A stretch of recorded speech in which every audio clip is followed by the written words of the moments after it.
नमस्कार विद्यार्थी मित्रांनो, मी प्राध्यापक श्रीमती पवळ जयम, वर्ग 12वी, विषय इतिहास.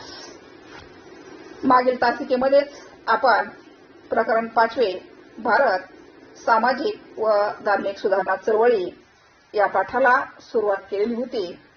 आतापर्यंत आपण या प्रकरणातील अनेक घटकांचा विचार केला. मागील तासिकेमध्ये आपण समाज सुधारकांचे कार्य विचारात घेतले, ज्यामध्ये सर सय्यद अहमद खान, ताराबाई शिंदे, महर्षी विठ्ठलरामजी शिंदे, डॉक्टर बाबासाहेब आंबेडकर आणि रामस्वामी नायकर यांचा विचार केलेला होता. आज आपण या पाठामध्ये समाजसुधारक कमलादेवी चट्टोपाध्याय यांच्या कार्याची माहिती करून घेणार आहोत. त्याचबरोबर भारतीय समाज आणि धर्म सुधारणा चळवळीमध्ये संस्थानिकांचे कार्य आणि या संस्थानिकांमध्ये विशेषत्वाने राजर्षी शाहू महाराज आणि बडोदा संस्थानाचे महाराज सयाजीराव गायकवाड यांच्या कार्याचा विचार करणार आहोत. तर समाज सुधारकांचे कार्य यामध्ये आपण या प्रकरणातील शेवटचे समाजसुधारक, विशेषतः स्त्री समाजसुधारक कमलादेवी चट्टोपाध्याय यांचा विचार करणार आहोत. तर यांनी भारतीय राष्ट्रीय काँग्रेस या काँग्रेसच्या माध्यमामधून भारतीय स्वातंत्र्य लढा जो चालवला जात होता, त्या भारतीय राष्ट्रीय काँग्रेसच्या कमलादेवी चट्टोपाध्याय सदस्य होत्या. महात्मा गांधीजींच्या असणाऱ्या विचारांचा प्रभाव कमलादेवी चट्टोपाध्याय यांच्यावर होता आणि म्हणूनच 1930चा जो मिठाचा सत्याग्रह होता, महात्मा गांधीजींनी चालवलेला होता, त्या मिठाच्या सत्याग्रहामध्ये कमलादेवींनी स्वतः भाग घेतलेला होता. केवळ स्वतःच भाग घेऊन त्या थांबल्या नाहीत, तर इतर अनेक स्त्रियांनाही सत्याग्रहामध्ये सामील झाले पाहिजे यासाठी त्यांनी प्रयत्न केला. अनेक स्त्रियाही त्यांच्या म्हणण्याप्रमाणे या 1930च्या मिठाच्या सत्याग्रहामध्ये सहभागी होण्यासाठी तयारही झाल्या आणि म्हणून स्त्रियांनाही सत्याग्रहामध्ये सामील होण्यासाठी परवानगी गरजेची होती आणि म्हणूनच कमलादेवी चट्टोपाध्याय यांनी महात्मा गांधीजींकडून स्त्रियांनाही सत्याग्रहामध्ये सामील होता यावे यासाठी परवानगी मागून घेतली. त्याचबरोबर महात्मा गांधीजींचे पुढील जे आंदोलन आहे 1942चं चले जाव आंदोलन, 1942 मध्ये महात्मा गांधीजींनी इंग्रजांना ठणकावून सांगणारा जो संदेश दिलेला होता, तो म्हणजे चले जाव करेंगे या मरेंगे. हे 1942चं महात्मा गांधीजींचं असणारं चले जाव आंदोलन होतं. या चळवळीमध्ये सुद्धा कमलादेवी चट्टोपाध्याय यांनी अत्यंत हिरिरीने सहभाग घेतलेला होता आणि यामध्ये इंग्रज सरकारने त्यांना कैद करून 1 वर्षाची तुरुंगवासाची शिक्षा देखील दिली होती.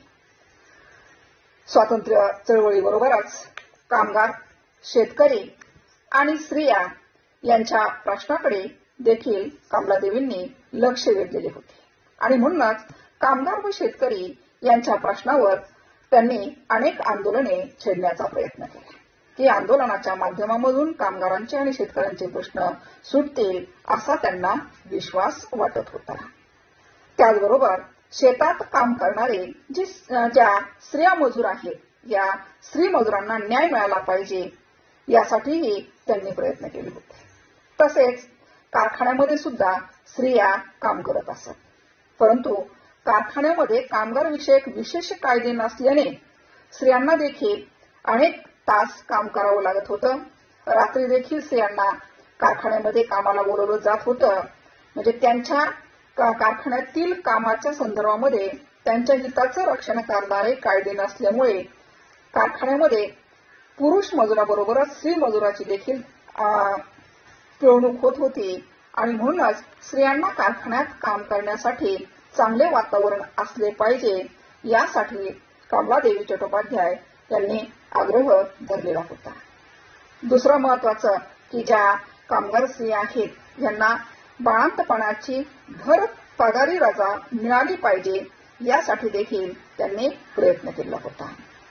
सारांश काय तर समाज सुधारकामध्ये स्त्री समाज सुधारक म्हणून कमलादेवी चट्टोपाध्याय यांनी भारतीय स्वातंत्र्य चळवळीतील सहभागाबरोबरच स्त्री, कामगार आणि शेतकरी यांच्या हक्कासाठी प्रयत्न केल्याचे आपणास दिसून येते. आता आपण जे संस्थानिका आहेत या संस्थानिकांचं समाज आणि धर्म सुधारणा चळवळीमध्ये योगदान काय आहे यावर विचार करणार आहोत. यामध्ये विशेषत्वानं आपण दोन संस्थानिकांचा विचार करणार आहोत. यामध्ये महाराज सयाजीराव गायकवाड जे बडोदा संस्थानचे असणारे प्रमुख होते. महाराजा सयाजीराव गायकवाड यांनी विशेषत्वाने स्त्री, अस्पृश्य, आदिवासी या वर्गाकडे लक्ष दिल्याचं आपणास पाहावयास मिळतं.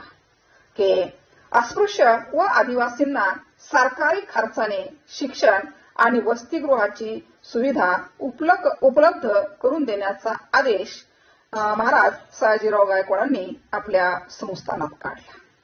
स्त्री शिक्षणाचं महत्व सयाजीराव गायकवाडांना होतं आणि म्हणूनच त्यांनी स्त्री शिक्षणास प्रोत्साहन देऊन अगदी स्त्रियांचं आरोग्य सुद्धा सुदृढ व्हावयास पाहिजे हाही विचार त्यांच्या मनामध्ये असल्यामुळे त्यांनी स्त्रियांसाठी स्वतंत्र व्यायामशाळा देखील सुरू केल्या.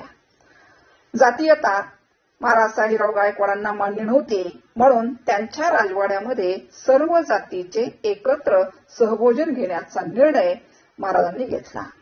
त्याचबरोबर गाव तेथे ग्रामपंचायत सुरू करण्याचा निर्णय महाराजांनी घेतला.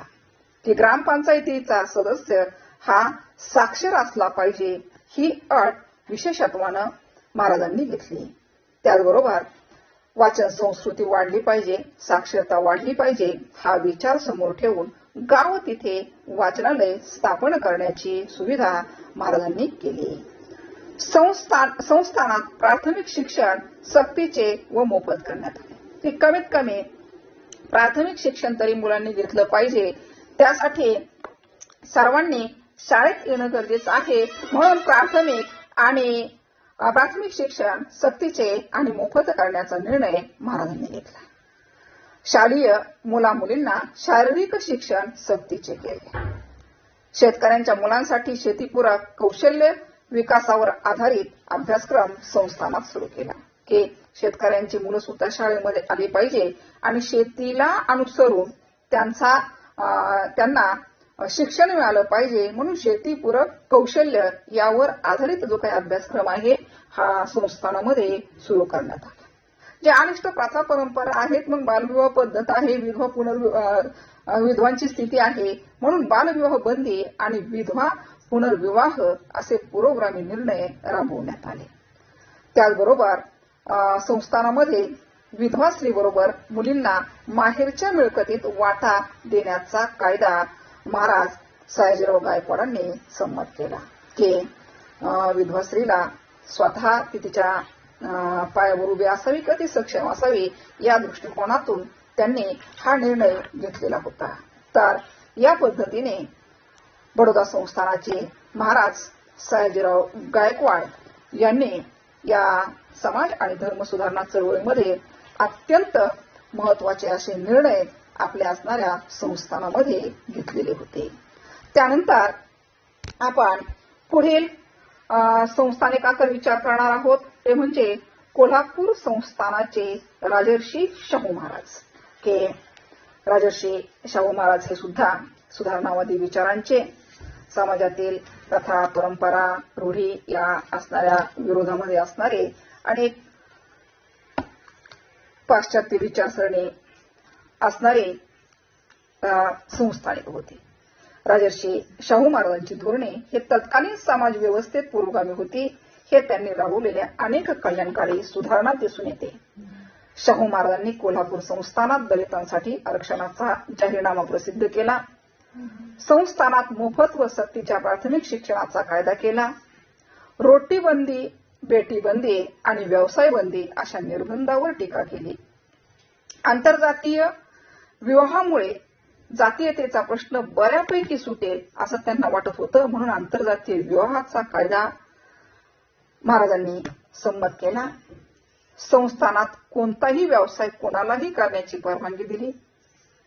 ब्राह्मणेतर चळवळीचे नेतृत्व करतानाच शाहू महाराजांनी डॉक्टर बाबासाहेब आंबेडकर यांच्या नेतृत्वाला आणि त्यांच्या कार्याला पाठिंबा दिला. हे दोन्ही संस्थानामध्ये विशेषत्वाने कोल्हापूर संस्थानाचे राजर्षी शाहू महाराज आणि बडोदा संस्थानाचे महाराज सयाजीराव गायकवाड या दोनही संस्थानिकांनी या धर्म आणि समाज सुधारणा चळवळीमध्ये आपलं फार मोठं योगदान दिल्याचं आपणास पाहावयास मिळतं. तर या पद्धतीनं हे प्रकरण आपलं संपलेलं आहे. भारत सामाजिक आणि धार्मिक सुधारणा चळवळी यामध्ये अनेक घटकांचा आपण विचार केला की ज्यामध्ये समाज आणि धर्म सुधारणा चळवळीची आवश्यकता का आहे, सुधारणांचे पर्व विशेषत्वाने यामध्ये आपण बंगाल प्रांतातील समाजसुधारक राजाराम मोहन रॉय यांच्या कार्याचा विचार घेतला. धार्मिक सुधारणा चळवळीमध्ये प्रार्थना समाज, सत्यशोधक समाज, आर्य समाज, रामकृष्ण मिशन या धर्म संस्थांचा विचार केला. समाज सुधारकांच्या कार्यामध्ये मुस्लिम समाजातील समाजसुधारक सर सय्यद अहमद खान, श्री समाज सुधारक ताराबाई शिंदे, तसेच कमलादेवी चट्टोपाध्याय, विठ्ठलरामजी शिंदे, डॉक्टर बाबासाहेब आंबेडकर, रामस्वामी नाईकर या समाज सुधारकांचा विचार केला आणि धर्म आणि समाज सुधारणा चळवळीमध्ये संस्थानिकांमध्ये महाराज सयाजीराव गायकवाड आणि राजर्षी शाहू महाराज यांच्याही कार्याचा विचार आपण घेतला. या सगळ्या समाज सुधारकांनी भविष्यातला देश आपल्या डोळ्यासमोर ठेवला आणि स्वातंत्र्य चळवळीसाठी लढणारा डोळ समाज निर्माण करायचा असेल तर विचारशील नागरिक तयार करणे आवश्यक आहे. हाच एक विचार त्यांनी काय केला होता, पुढे मांडलेला होता. याच्याही पलीकडे जाऊन महाराष्ट्रापुरतं जर आपल्याला बोलायचं झालं तर शिक्षण क्षेत्रामध्ये कर्मवीर भाऊराव पाटील आणि पंजाबराव देशमुख, महर्षी धोंडो केशव कर्वे, गोदावरीताई परुळेकर, तारबाई मोडक आणि अनुताई वाघ यांच्या कार्याचा विशेष उल्लेख करता येईल. भजन कीर्तनाच्या माध्यमातून सामाजिक प्रबोधनाचे कार्य संत गाडगे महाराजांनी केलं. राष्ट्रसंत तुकडोजी महाराजांनी देखील हेच काम केलं. त्यांच्या ग्रामगीतेच्या माध्यमामधून त्यांचं कार्य आपल्या लक्षात येतं. समाजसेवेच्या क्षेत्रात डॉक्टर शिवाजीराव पटवर्धन, बाबा आमटे आणि डॉक्टर रजनीकांत आरोळे यांची कामगिरी मोलाची आहे. डॉक्टर बाबा आढाव यांनी एक गाव एक पाणवठा ही चळवळ सुरू केली. एकूणच समाज जीवनात बुद्धी प्रामाण्यवादाची बैठक देण्यात रोधो कर्वे अग्रेसर होते. तसेच डॉक्टर नरेंद्र दाभोळकरांचा सुद्धा आपल्याला विचार करावा लागेल की अनिसची स्थापना करून अंधश्रद्धा निर्मूलन चळवळीमध्ये त्यांचं असणारं योगदान अत्यंत महत्वाचं राहिलेलं आहे.